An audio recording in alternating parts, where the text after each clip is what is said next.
en tout cas ci procédure bi wax nañ ko également ci société Farba Ngom yi ñu jàpp ni jamono ji ña ngay lijjanti mbiru fisc gi ci aju en tout cas dañ ko bëgg sax asphyxier pour reprendre propos kii di maître Oumar Youm li ko jiitu gis nga ka doon défendre Farba ci commission ad hoc bi mu génnee bu dee la mu joxe comme raison depuis boobaa léegi est-ce que ci ñoom li ñuy expliquer ñoom avocats yi ak it coalition bi nga xam te ne ci la bokk takku wàllu ça tient la route.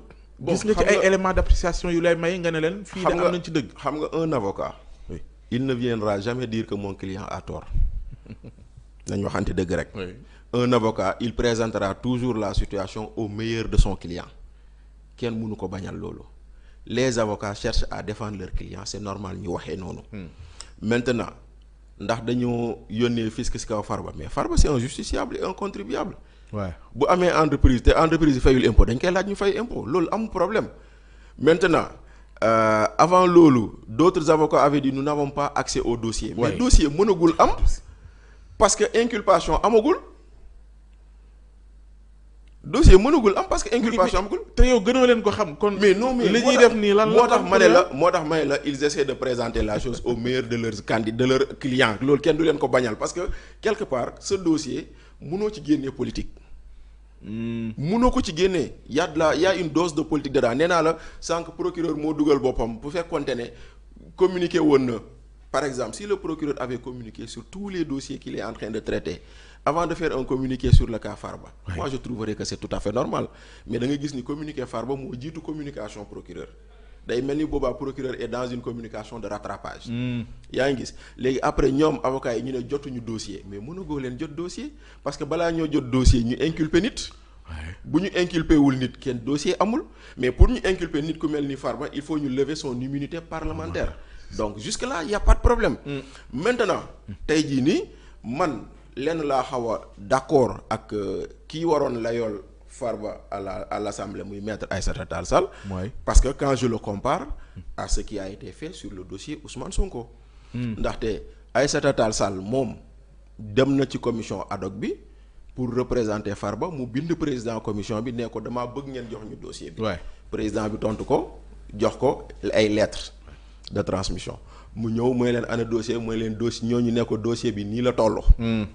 moom nag mu jàpp ni waroon nañ ko mën a jox dossier mu xool yan élément la ñuy toppee Farba mu am si lan la mën a sukkandiku pour xool comment asseoir sa dépense. oui voilà côté boobu noonu je dis dama ciy ànd ak moom. mais lettre bi en soi boo ko liiree. la lettre n'est pas un dossier. oui mais di nga xam. li ñuy njort ni. parce que qualifié nañ fait. non la qualification d'un fait. c'est une chose mais nañu nangu ni la lettre n'est pas un dossier. parce que lettre bi kese doyul ci doon dossier lettre bi dafa am ay accusations yoo xam ne dañ koy teg ñu ne lii ak lii ak lii la ñuy toppee nit ki justifié mais maintenant le dossier en lui-même moo waroon wax lan la exactement lan la ñuy njort comment ça s'est passé et cetera xam nga tey jii nii dañuy ne nit ki dañ ko fay moom mu jël xaalis jox Farba léegi nag kooku noonu moom diggante nit kooku noonu ak Farba est-ce que amul contrat est-ce que amul prestation xam nga xamuñu. oui mais Bachir wax nga sànq ni en l'état mënuñoo wax dossier. oui mais justement même ba ci Aïssata Tall Sall. non moo koy défendre. non xam nga ba ci commission ad hoc bi membre yi fa nekk. ñoo war a yem au même niveau d'info. c'est-à-dire xam nga il faut quand je dis je compare. quand on poursuivait Ousmane Sonko. sur le cas Adji Sarr.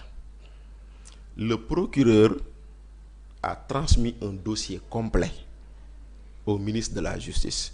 qui a transmis un dossier complet à l'Assemblée nationale kooku moom buñ ko fàtte ndaxte bul fàtte ni ci dossier Adji Sarr y avait la lettre du ministre de la Justice y avait la lettre du procureur général la lettre motivée du juge du 8e cabinet le procès verbal d'enquête préliminaire qui a concerné les auditions de Adji Sarr de Aïssata Ba de Ibrahima Coulibaly de Sidi Mohamed Mbaye de madame Ndeye Khady Ndiaye de la confrontation entre Adji Sarr ak Aïssata Ba ak yeneen le rapport médical le certificat médical lépp la ñu jël yóbbu ko jox ko commission ad hoc bi xam nga la nekkoon débat bi ci jamono boobu. député yi dañ doon naan jox leen ñu dossier bi commission bi naan leen mënuñu leen jox dossier bi parce que il ne faut pas violer le secret de l'instruction. justement maintenant xaaral xam nga la lañ leen waxoon. dossier baa ngi nii teg nañ ko ci table bi dugg leen ci salle bi. amul photo amul filmer jël leen seen note dem leen. mais kenn du leen jox dossier bi mais fii loolu amu fi. fii nii loolu amu fi parce que dossier bi mënul yem ci lettre procureur général lettre ministre de la justice loolu mooy dossier bi kon tey jii nii. quelque part je me dis que foofu noonu waroon nañ mën a laaj ministère de la justice bu dee joxu ko le dossier ou le rapport de la CENTIF. Le rapport peut être amené sous confidentialité ou secret. kon bu boobaa les membres de la commission sont tenus au secret. bu boobaa dañuy toog xool dossier bi xool luñ si kii toog kon nag loolu rek mooy loo xam ne lii man jàpp naa ni. waroon na am te amul mais tout le reste j'ai rien à dire tout le reste se déroule normalement te bu incha allah bu fekkente ne suba woote nañu. woote nañu plénière. Ouais. Bon les gens vont discuter vont soit adopter ou rejeter la demande dans tous les cas assemblée c'est une assemblée souveraine. bu rejeter elle est souveraine bu nangoo elle est souveraine. lan moo gën a plausible ci yow. non ça va être accepté. ça va livrer à la justice. pour yow en soi fi ñu ci toll nii ak lii posé ci moom ci ay soupçons baax na ñu livrer ko à la justice. non c'est pas ngir ñu mën xam en réalité lan moo ci am ak lu ci amul. non c'est-à-dire que baax na c'est pas là la question c'est-à-dire que loolu mooy la procédure normale bu ñu tegee si nit ay njort ni am na ay tuuma. da nga war a teggi tuuma nag da ngay dem wuy ji. teggi tuuma da ngay dem faire face à tes accusateurs et en assumer toutes les conséquences qui en découlent. kon tey jii nii pour Farba bu fekkente ne comme il se dit il n'a rien à se reprocher. Oui. Il n'a pas à avoir peur d'aller répondre à la justice du moo ko wax. waaw bu fekkente ne nag maintenant ses partisans n'ont rien à se reprocher. Ils peuvent agiter la politique parce que politique da cee rax dinañ politique waaye du tere dina dem wuy ji. Maintenant pour le bien de tout le monde na dem wuy ji maintenant nag buñ ko yemale ci moom. parce que man je ne peux pas comprendre ñu ne Pape Ousmane ak Bachir ñoo doon jëflante ñu topp Bachir bàyyi Pape Ousmane mi doon jox Bachir. keneen kan nga xam ku ñu war a topp. ci mais ci mbirum communiqué bu njëkk a génn bi dañ ci tudd Tahirou Sarr Sofenko. waaw tudd nañ Tahirou Sarr. oui mooy communiqué bi nga ne baaxut. non communiqué non assumé. waaw noonu laa koy tuddee. yow moom nga wax alors que pourtant. voilà contacté nga ministère de la justice ñu ne. xaar ñu yónneel le bon communiqué. Ah. Voilà man ki ma contacté ministère quand j'ai vu le communiqué. j'ai dit mais communiqué bi est-ce qu'il est authentique mu ne ma attends je reviens mu tellu ma message ma ne ma attends je t'envoie le bon communiqué ma ne ko donc le premier il n'est pas validé tontuwuma mais le lendemain j'ai lu dans Libération xawma Les Échos.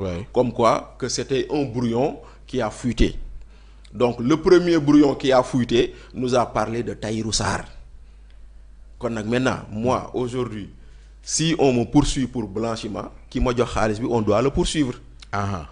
Loolu de mooy logique nag. d'accord peut-être xëy na fi ñu ci tàmbalee la. waaw mais léegi waaw mais d'accord. ñu xam ba xam lan lay joxe. waaw mais bu boobaa humilité am. mais kooku noonu amul immunité parce que du député. non kii laa wax ma ne bu dee fii la ñuy tàmbalee. waaw mais xam nga man boo déclenché woon des poursuites contre celui qui a donné l'argent.